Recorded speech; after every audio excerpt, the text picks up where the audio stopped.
नमस्ते।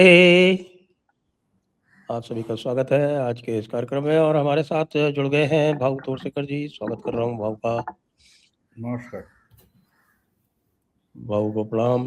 और आज बात करेंगे थोड़ा ममता जी के बारे में और थोड़ा उत्तर प्रदेश के बारे में।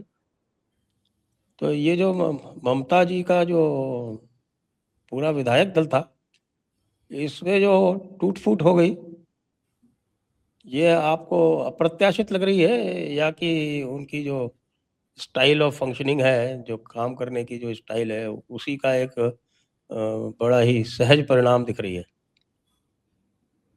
तो ये तो होना ही था। वैसे तो मैंने 14 मई को उस पर एक वीडियो डाल दिया था।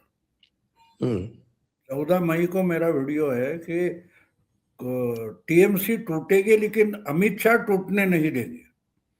ये मेरा 14 मई का वीडियो है प्रतिवाद पर। मैंने वो ऐसा एक मेरा आकलन जो था, भविष्यवाणी की थी कि ये टूटेगी लेकिन अमित शाह टूटने नहीं देंगे। और अमित शाह टूटने नहीं देंगे, ये अजीब होता है कि उनकी पार्टी टूटेगी तो अमित शाह क्या कर सकते। तो मैंने उसमें बोला था कि जैसे ये हमेशा क्या है, कमल तो कीचड़ में खिलता है, लेकिन इंसान अगर कीचड़ में कूदी मार दे तो वो धंसते जाता है।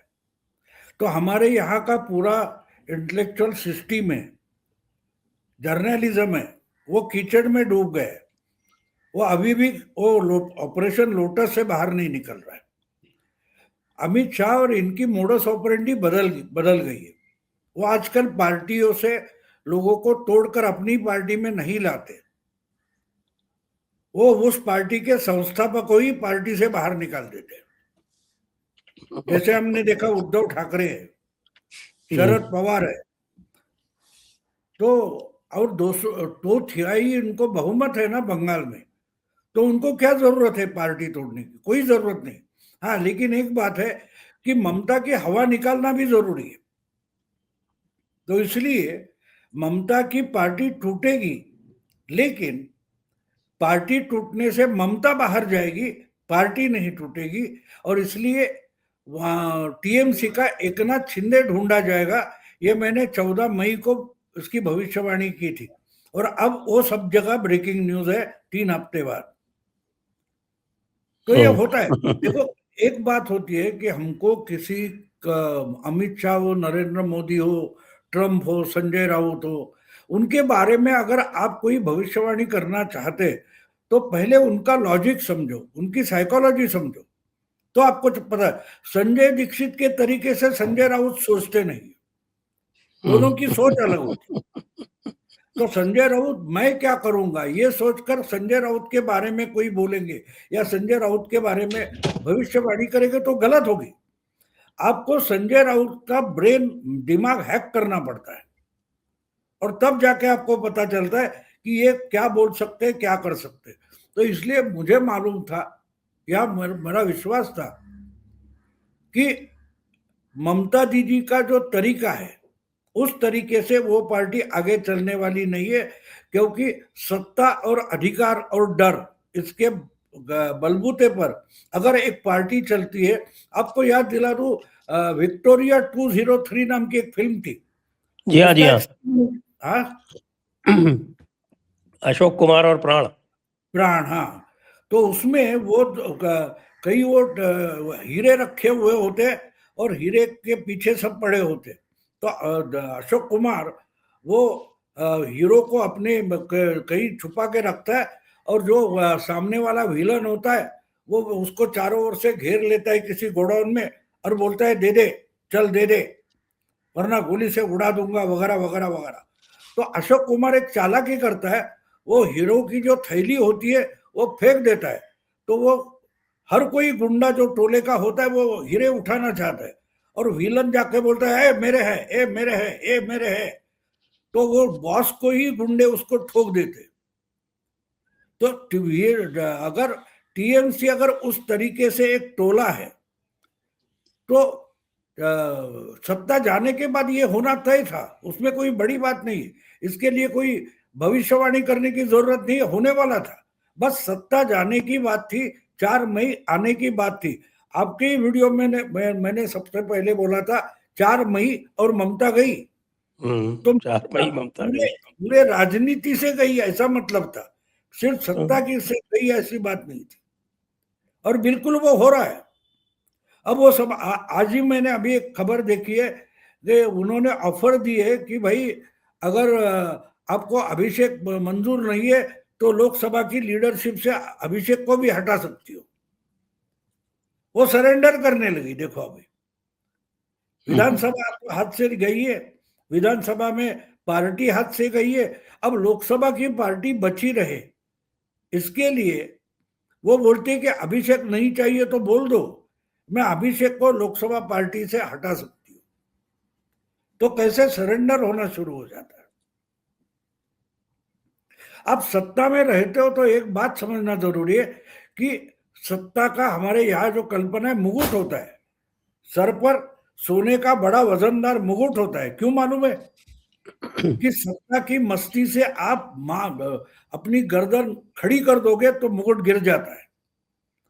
तो मुंडी नीचे रहे इसके लिए वो मुकुट हेवी होता है।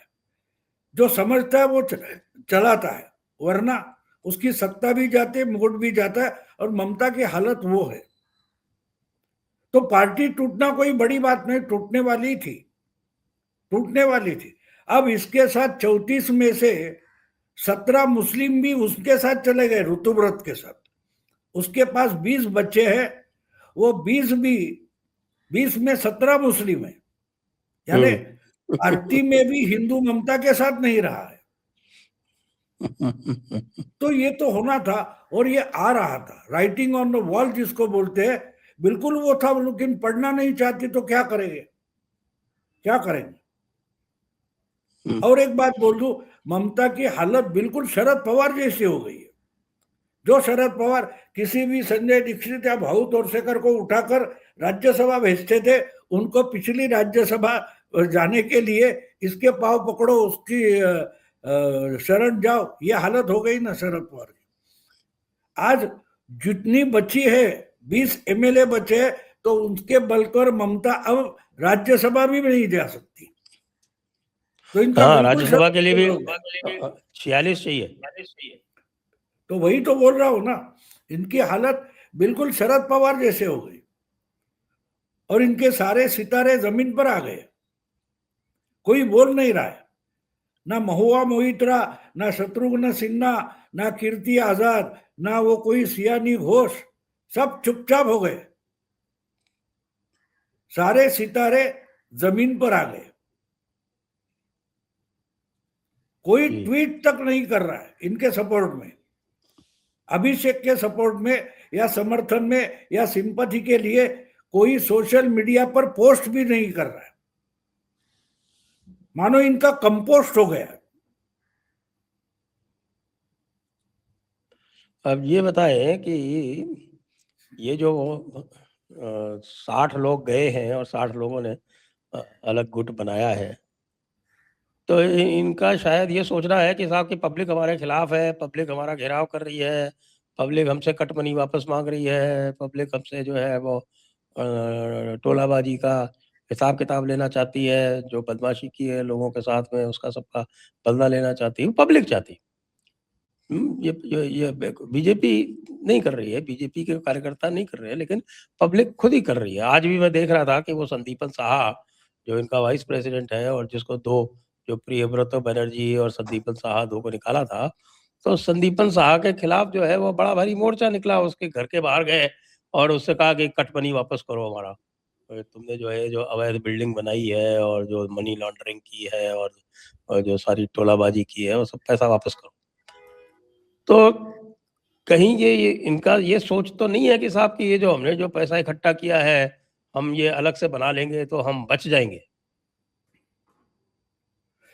नहीं, देखो हालत ऐसे कि कोई सोचने के लिए दिमाग ठंडा होना चाहिए। ये ऐसी परिस्थिति उन्होंने दिमाग में सोची तक नहीं थी, वो आ गई है। और हर कोई अपनी अपनी चमड़ी बचाना चाहता है, उससे ज्यादा कुछ नहीं। और मैं तो मानता हूं कि इससे अमित शाह कोई बड़ा गेम खेलेंगे तो अधीर रंजन चौधरी की जो ऑफर है कि चलो आप कांग्रेस में आ जाओ, तो वो कांग्रेस में जा सकते हैं। 2/3 10 शेड्यूल के 10वीं जो शेड्यूल है उसके आधार पर आपको दूसरी किसी पार्टी में विलीन होना पड़ता है। तो शायद ये 60 लोग कांग्रेस के साथ जा सकते हैं। और दिल्ली में भी जो टीएमसी के एमपीज है वो भी राहुल गांधी के साथ जा सकते हैं। मुझे लगता है कि अमित शाह राहुल गांधी को जरा मजबूत बनाना चाहते हैं। अच्छा। हाँ, ये इस पर मेरा दिमाग चल रहा है, 1-2 दिन में मैं उस पर कोई मेरा अपना लॉजिक बना दूंगा। मुझे आज लग रहा है कि राहुल गांधी की पार्टी में तृणमूल से टूटने वाले जाएंगे। तो उससे एक बात होती है, आप समझो, एक बात ये होती है कि इस ढंग से अगर तृणमूल टूटती है तो तृणमूल के ऐसे टूटने से सारी क्षेत्रीय पार्टियां चिंता मग्न हो जाएगी। ये क्या हो रहा है, कांग्रेस ही हमारी पार्टियां तोड़ रही है। हम बीजेपी पर जो आरोप लगाते थे वो तो कांग्रेस कर रही है। अब कांग्रेस करे ना करे, अमित शाह करे और ये एमएलए कांग्रेस में चले जाए, तो बाकी क्षेत्रीय पार्टियों के दिमाग में क्या सोच आएगी, ये सोचो। तो इसलिए मैं बोल रहा हूं कि ये लोग अगर कांग्रेस में जाएंगे, क्योंकि बीजेपी को तो जरूरत नहीं इनकी, तो इनको कांग्रेस में जाने का रास्ता खुला है। और मुझे लगता है अधीर रंजन चौधरी या किसने, कांग्रेस वाले ने इनको ऑफर दे दिए, चलो हमारे पास आ जाओ। तो अमित शाह उनको आशीर्वाद अधीर रंजन देंगे। ने तो ओपन में दिए, अधीर रंजन ने तो ओपन में लिखा है, ट्वीट किया है। हाँ, वही तो है ना। तो मोटा भाई बाबा है, वो आशीर्वाद देंगे शिरडी के बाबा जैसे, जाओ जाओ उधर जाओ, उधर जाओ। तो ये इंप्रेशन बन जाता है कि कांग्रेस क्षेत्रीय पार्टियों को खा रही है। अब इसका पॉलिटिकल मैसेजिंग क्या होता है वो सोचो आप। देखो, एक बात होती है, हम भाऊ या संजय जैसे अमित शाह सोचते नहीं, अमित शाह की सोच अलग है। तो वो तो कांग्रेस की ताकत बढ़ाते हुए दिखाई देंगे, लेकिन उसके पीछे अमित शाह है ऐसा मैं मानता हूं। अच्छा, राहुल गांधी जैसा जहां सेनापति है वहां 4 सैनिक ज्यादा भेज दो तो कुछ फर्क पड़ने वाला नहीं, क्योंकि सैनिकों का इस्तेमाल कैसे करना ये मालूम नहीं ऐसा सेनापति है। तो राहुल गांधी अगर 99 से उठकर 119 हो जाते हैं तो लोकसभा में कोई प्रॉब्लम नहीं है। और दूसरी बात है कि तृणमूल के जो बकैती सब एमपी है उनको राहुल गांधी की पार्टी में बिल्कुल चुप रहना पड़ेगा, बस तालियां बजाओ, चुपचाप बैठो। तो ये सब बातें ध्यान में रखकर देखना पड़ेगा कि टीएमसी टूट रही है, बात उतनी सी नहीं है, बहुत सारी बातें, इसके पीछे बहुत बड़ा गेम चल रहा है। और अजीब बात यह है कि इतने आरोप हो रहे हैं लेकिन अमित शाह या बीजेपी की सेंट्रल लीडरशिप इस पर कोई बयान भी नहीं दे रही है। करो जो कुछ करना है उधर करो, हमको तो अभी उसकी चिंता नहीं, हमको बांग्लादेश हैंडल करना है, बंगाल की जरूरत नहीं है अभी बीजेपी के सेंट्रल लीडरशिप को। ये तो राहुल गांधी ने तो कल कहा कि chief election commissioner Gyanesh Kumar और आईबी चीफ मुझे चुपचाप मैसेज करते हैं, सबके सब मुझसे मिले हुए हैं, लेकिन वोट फिर भी चोरी हो गया। और ये कह रहे हैं कि एक दिन जेन जी को सड़क पर लाकर सबको पिटवाऊंगा, और मोदी जो है वह 1 साल से ज्यादा है नहीं। ये तो राहुल गांधी कह रहे हैं। नहीं, वो राहुल गांधी का टाइम काउंटिंग अलग है और हमारा अलग है। हमारे पास 60 सेकंड का मिनट होता है, 60 मिनट का घंटा होता है, 24 घंटे का दिन होता है, 7 दिनों का हफ्ता होता है, 4 हफ्तों का महीना होता है, 12 महीनों का साल होता है। उनकी टाइम गिनती जो होती है वो अलग होती है। उनका शायद 12 साल का एक साल है। 12 साल में हम एक तप हुआ बोलते, तपश्चर्या करते हैं ना, तो कम से कम 12 साल होती है। तो राहुल गांधी के लिए 12 साल का एक तप होता है। तो मोदी आकर तो अभी 1 साल हो गया ना राहुल गांधी की गिनती में, तो वो सही बोल रहे। राहुल गांधी जो बोल रहे हैं कि 1 साल से ज्यादा मोदी रहेगा नहीं, तो 1 साल नहीं, वो एक तप की बात कर रहे। अच्छा। तो उनकी गिनती और हमारी गिनती अलग होती है, उनकी सोच हमारी सोच अलग होती है, उनका मेजरमेंट हमारा मेजरमेंट अलग होता है। तो इसके लिए मैं राहुल गांधी का उनका जो ज्ञान है उसके सामने शरणागत हूं। समझने में बहुत टाइम लगता है। राहुल गांधी आज बोले तो 1 साल बाद हमको पता चलता है अरे राहुल गांधी को वो कहना था। तो हमारे पास उसके मायने पहुंचने में 1 साल निकल जाता है। तो इसलिए 1 साल के बाद वो नहीं है। अभी मुझे आप बात बोलो कि ज्ञानेश कुमार अगर मोदी से मिली भगत करके बंगाल जेब में डालने वाला था तो ये इसको मैसेज क्यों भेजने लगा, ये मुझे बोलो। तो सबसे पहले तो इनको ज्ञानेश कुमार ने इनको मैसेज भेजना चाहिए था, अरे भैया मुझे जेब से, मोदी के जेब से पहले निकालो, ये मैसेज क्यों नहीं भेजा। 2 साल पहले से ज्ञानेश कुमार जो कुछ कर रहा है उस पर ये रोज आरोप कर रहे हैं, एसआर के बारे में आरोप कर रहे हैं, इस पर उस पर हर बात पर आरोप कर रहे हैं। तब एक बार भी राहुल गांधी ने नहीं बताया कि मुझे जेब में डालकर बैठे, मेरी सांस रुक रही है, मुझे मोदी के जेब से निकालो। अरे ज्ञानेश कुमार सबसे पहले राहुल गांधी को मैसेज भेजेगा तो क्या भेजेगा ये सोचा। तो यही भेजेगा ना कि भाई मेरी सांस अटक रही है, मेरी घुटन हो रही है, तो मुझे मोदी के जेब से निकालो। ये छोड़कर जो आने वाली आर्थिक परिस्थिति है उस पर मैसेज कैसे भेजेगा। शायद वो पहला मैसेज आने में टाइम लग गया है। 2 साल से ज्ञानेश कुमार अगर चुनाव आयुक्त है और इनको पता तक नहीं है कि जेब में है या थाली में है या और कहीं बंद कमरे में या बंद अलमारी में है, अचानक से इनको पास हुए। अब मुझे बोले इंटेलिजेंस हेड कौन है, डोभाल इनको मैसेज भेजने लगा। खुफिया एजेंसी का टॉप मोस्ट ऑफिसर इंचार्ज कौन है, रॉ का नहीं है, आईबी का नहीं है। इन सब खुफिया एजेंसियां जो है उनका चीफ जो है, बॉस जो है, उसका नाम अजीत डोभाल है। क्या अजीत डोभाल राहुल गांधी को मैसेज भेजने लगे? शायद वो आईएसआई के बारे में बोल रहे हाँ, कि देखो आईएसआई वाले तो पाकिस्तान भेज की सकते हैं, ये हालत, बात तो सही है। पाकिस्तान की आर्थिक परिस्थिति बहुत बिगड़ रही है, हमको संभालना चाहिए। ये आईएसआई का चीफ राहुल गांधी को मैसेज भेज रहा है। अब वो आईएसआई का चीफ है कि रॉ का चीफ है, इनको समझ में नहीं आ रहा। तो इसलिए एक बात राहुल इसमें गांधी, और भी है, एक बात इसमें और भी है भाऊ, ये है कि अभी कुछ ही दिनों पहले कह रहे थे कि साहब कि ज्ञानेश कुमार जब रिटायर होगा उसके बाद हम देख लेंगे इसको, ये इसको हम जेल भेजेंगे। तो ये मतलब अपने आदमी को ही जेल भेजना चाहता है। नहीं नहीं, वो जेल में कौन से जेल में भेजो इसका मैसेज भेज रहा होगा कि भाई मुझे अर्थो रोड मुंबई के जेल में थोड़ा एसी का कोई एक कमरा है, वहां भेजो, ऐसा मैसेज भेजा होगा।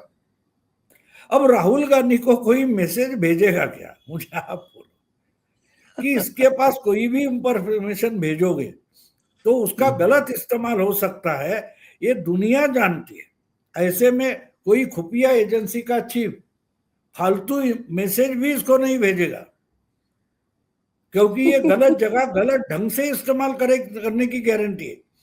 हमारे घर में छुरी कैंची वगैरह होती है, हम बच्चों से छुपा कर रखते हैं, तो वो घर के काम की चीज है ना, फिर भी छुपा कर क्यों रखते कि भाई बच्चे गलत ढंग से उसका इस्तेमाल करे तो गड़बड़ हो जाएगी। तो राहुल गांधी को गलत गलत मैसेज भी कोई खुफिया एजेंसी नहीं भेजेगी, ना चुनाव आयोग भेजेगा। मुझे तो ये लग रहा है कि ये बंगाल के बहाने और ये सब जो ये बोल रहे हैं इसके बहाने अखिलेश यादव से ज्यादा सीट ऐंठने के चक्कर में है कि भाई मैं इससे ज्यादा सीट ऐंठ लूं। अखिलेश घबराए हुए हैं, आई पैक उनके हाथ से चला गया, और इस चक्कर में इनको राहुल गांधी, मुझे लग रहा है कि उससे साथ सौदेबाजी करने के चक्कर में। आप क्या सोच रहे हैं? नहीं, वो यूपी इलेक्शन का गुड़ गोबर करने की तैयारी में है। मैं मानता हूं राहुल गांधी ने एक पॉलिसी उठाई है और अच्छी भी है, मैं मानता हूं अच्छी, क्योंकि अगर कांग्रेस को फिर से अपने पैरों पर खड़ा रहना है तो ये सारे क्षेत्रीय दल खत्म होने चाहिए, क्योंकि इसके ही टुकड़े तोड़ तोड़ कर क्षेत्रीय पार्टियां बनी हैं। समाजवादी पार्टी हो, बीएसपी हो, तृणमूल हो, या हर कोई पार्टी आप देखो, हर कोई पार्टी, बीजेपी छोड़कर और कम्युनिस्ट पार्टियां छोड़कर जितनी पार्टियां बनी हैं, आम आदमी पार्टी ले लो, ये सब कांग्रेस के टुकड़े कर करके अपना उन्होंने एक प्रभाव क्षेत्र बनाया। तो ये मरेंगे तो बोलो। अब देखो, आप फाल्टा का चुनाव देखो, जो 3 हफ्ते बाद हो गया, 21 मई को हो गया, तो उसमें बीजेपी को जो वोट देना नहीं चाहते थे 50,000 लोगों ने सीपीएम को वोट दिया, बीजेपी को नहीं दिया। जहांगीर ने खुद को विड्रॉ कर लिया, तो उसके बाद जिनको बीजेपी को वोट देना नहीं था वो सीपीएम के उम्मीदवार के पास चले गए। तो बात सीधी है, राहुल गांधी के दिमाग में ये गणित है कि अगर ये क्षेत्रीय पार्टियां मर जाएंगी तो उनका जो कुछ वोटर बेस है वो वापस कांग्रेस के पास आ जाएगा, मुस्लिम है, दलित है, जो कोई है। तो राहुल गांधी इस तरीके से काम कर रहे हैं। उन्होंने तेजस्वी को खा लिया, बाकी और पार्टियों को खा रहे। तो इसलिए राहुल गांधी जो कर रहे हैं, तो सीट के बंटवारे के लिए नहीं मानता। राहुल गांधी को पता है कि अखिलेश के साथ जाकर भी यूपी जीतना मुश्किल है, लेकिन कम से कम कांग्रेस का वोटर बेस यूपी में बढ़ सकता है और अखिलेश के खिलाफ बढ़ सकता है। तो बाद में अखिलेश का जो वोटर बेस है वो चुपचाप अपने पास, अब हमारे पास आ जाएगा। ये शायद उनका सोचना है या रणनीति है कि क्षेत्रीय पार्टियों से पहले लड़े और बाद में बीजेपी को देखेंगे। राहुल गांधी की शायद ये स्ट्रैटेजी है। मुझे लगता है प्रशांत किशोर ने उनको ये स्ट्रैटेजी बना कर दी कि पहला एक काम करो, अगले 29 तक कि क्षेत्रीय पार्टियों का खात्मा हो, ऐसा कुछ करते जाओ। और शायद उस लाइन पर राहुल गांधी काम कर रहे हैं।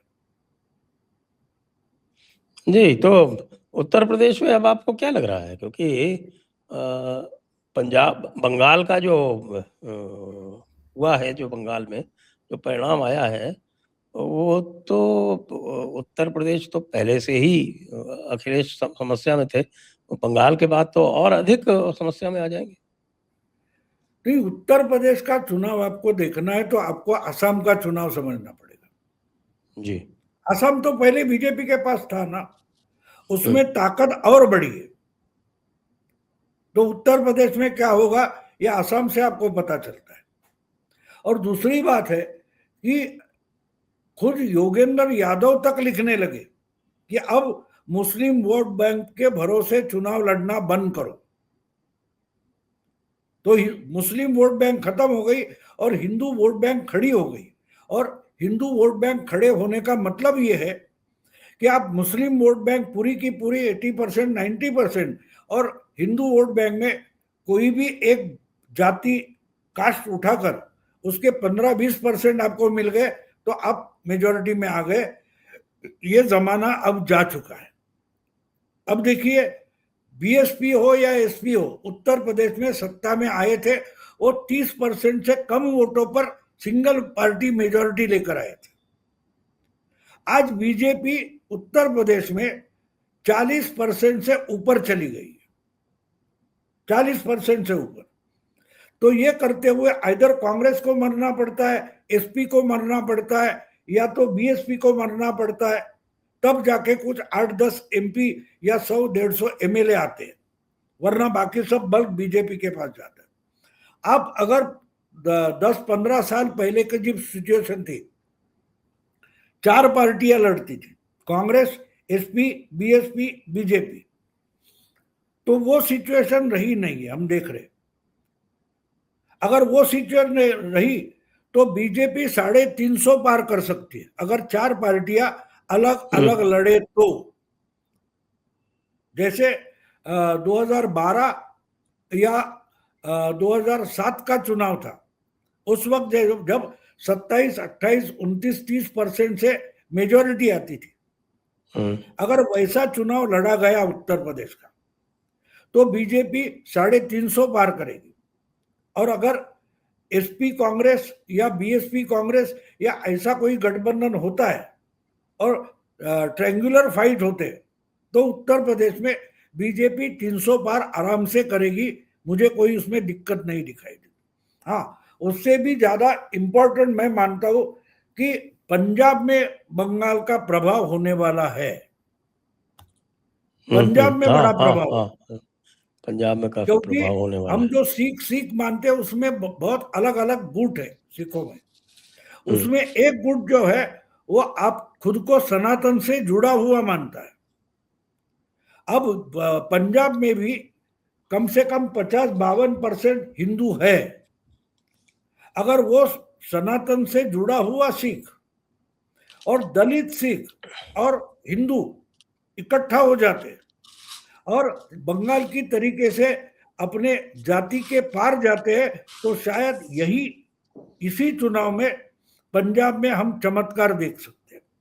लेकिन मुझे अभी गारंटी से नहीं बोल रहा, लेकिन बीजेपी उभर कर, यानी बीजेपी की स्ट्रेटेजी मुझे दिखाई देती है कि कुछ भी करके इस चुनाव में पंजाब में 2 नंबर की पार्टी बनना, ये बीजेपी का आज का टारगेट है। जी। और उत्तर प्रदेश में तो आपके जो दूसरे पिछली बार जो थी पार्टियां अलग अलग थीं, तो जो जाति के आधार पर जो तोड़ने का जो प्रयास किया गया था 2024 में, थोड़ी उसमें सफलता भी मिली थी। तो वो अब सफल होगा या किस तरह से आगे बढ़ेगा? नहीं, क्योंकि वो बिहार में तो कुछ फेल हो गया, बिहार में तो फेल हो गया। 24 का चुनाव का जो है ना वो एब्रेशन है। उसमें आरएसएस ने हाथ थोड़ा पीछे लिया था। तो 24 का चुनाव लोकसभा का हम देखते हैं तो आपको एक ध्यान में रखना पड़ेगा कि वो फुल फ्लेज बीजेपी नहीं लड़ रही थी।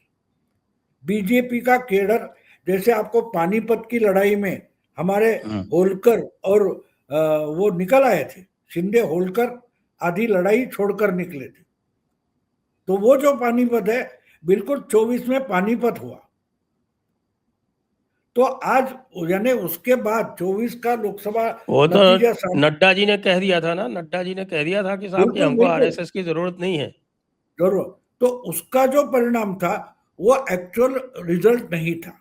जैसे मैं मानता हूं कि बंगाल में 293 सीटों का जो नतीजा है वो मैं ओरिजिनल नहीं मानता, मैं फाल्ता का जो चुनाव है वो इंपॉर्टेंट मानता हूं।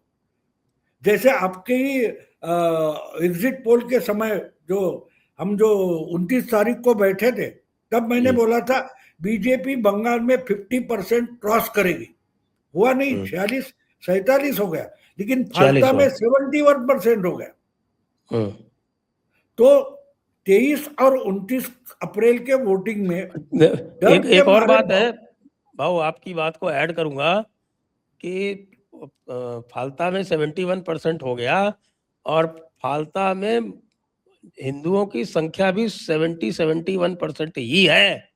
100% कंसोलिडेशन हुआ, 100%। बिल्कुल बिल्कुल नहीं, मैं उसको कंसोलिडेशन नहीं बोलता, मैं उसको वोट बैंक बोलता। वोट बैंक ये सेकुलर लोगों का, लिबरल्स का शब्द है। मुस्लिम होगी तो वोट बैंक है और हिंदू होगा तो कंसोलिडेशन है। तो मुस्लिम कंसोलिडेशन क्यों नहीं बोलते? यही तो हम फंस जाते हैं। और दूसरी बात है, मैं मुस्लिम को माइनॉरिटी नहीं मानता। भारत के मुस्लिम माने सेकंड लार्जेस्ट मेजॉरिटी है, मैं उनको माइनॉरिटी नहीं मानता। माइनॉरिटी 4-5% हो तो माइनॉरिटी है, 18 या 21% को माइनॉरिटी नहीं बोलते, वो सेकंड लार्जेस्ट मेजॉरिटी होती है। और दूसरी बात है, फाल्ता में जो हो गया, तो फाल्ता में बहुत सारे वोट जो है वो सीपीएम को मिले। वोटर कितना ज्ञानी और समझदार हो गया देखो, कि अगर जहांगीर ने विड्रॉ किया है तो तृणमूल को वोट देके कोई फायदा नहीं, तो वो बीजेपी को नकार कर सीपीएम को वोट देने निकल गए। तो ये भी समझना जरूरी है। तो उसका प्रभाव पूरे देश में हो रहा है, पूरे देश में हो रहा है। और जो थलपति विजय की जो जीत है उसमें भी वो दिखाई दे रहा है कि लोग द्रविड़ पॉलिटिक्स से बाहर निकल रहे हैं। द्रविड़ पॉलिटिक्स से बाहर निकलने की कोशिश है विजय की जीत, और इसलिए अन्नामलाई अलग अलग पार्टी बना रहा है तो मैं उसका स्वागत करूंगा बीजेपी सेनकर, कि वो एक तरीके से गेम हो सकता है कि ठीक है भाई, नॉर्थ का लीडर कोई नहीं रहेगा, तुम्हारी पार्टी है, लोकल पार्टी है, एक लोकल पार्टी बनेगी, लेकिन एक लोकल पार्टी सनातनी होगी, ये समझो आप। तमिलनाडु में कोई भी सनातनी लोकल पार्टी नहीं है। हर कोई पार्टी जो तमिलनाडु की है लोकल पार्टी है, लेकिन वो सनातनी नहीं है, वो द्रविड़ पॉलिटिक्स पर आधारित है। और अन्नामलाई बनाएगा तो वो अकेली सनातनी पार्टी होगी, समझा? अब ये तो प्रेस कॉन्फ्रेंस लेके बताने वाली बात नहीं होती। आपको समझे ना समझे, आप ना समझ रहे हो, कोई बात नहीं, मैं ये बातें समझता हूं कि अन्नामलाई आज चुनाव के बाद अलग पार्टी बना रहा है तो उसका मतलब साफ है, वो तमिलनाडु की पहली सनातनी पार्टी बनाएगा। वो राष्ट्रीय पार्टी नहीं होगी, क्षेत्रीय पार्टी होगी, क्षेत्रीय अस्मिता लेकर ही लड़ेगी, लेकिन क्षेत्रीय अस्मिता के साथ साथ सनातन अस्मिता भी होगी, जो किसी भी दूसरी तमिलनाडु की पार्टी में नहीं है। अब इस पर ज्यादा नहीं बोलूंगा क्योंकि कुछ बातें छुपा कर रखना अच्छा होता है। तो चलिए बाबू, आज की वार्ता को अब यहीं पर विराम देते हैं। सभी दर्शकों को बहुत बहुत धन्यवाद, बाबू को भी बहुत बहुत धन्यवाद। जय हिंद, जय भारत, वंदे मातरम। नमस्कार।